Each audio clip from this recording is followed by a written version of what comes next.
અને આવી રીતે ભગવાન શિવના મંદિરે પૂજા કરવી હોય તો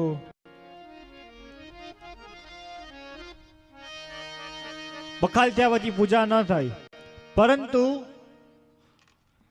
એક આખા મહિનામાં જ્યારે અંધારી તેરસ આવતી હોય અને એમાં 14 ભરતી હોય તેને શિવરાત્રી કહેવાય છે.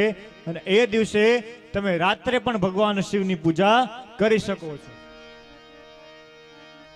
ત્યારબાદ ભગવાન શિવનો આખો મહિનો આવે, શ્રાવણ મહિનો. એ દિવસે પણ તમે આખા શ્રાવણ મહિનામાં ભગવાન શિવની રાત્રે પૂજા કરી શકો છો. તો પૂજા હો ખાલી, બાકી દર્શન તો તમ તારે 24 કલાક ભગવાન શિવના.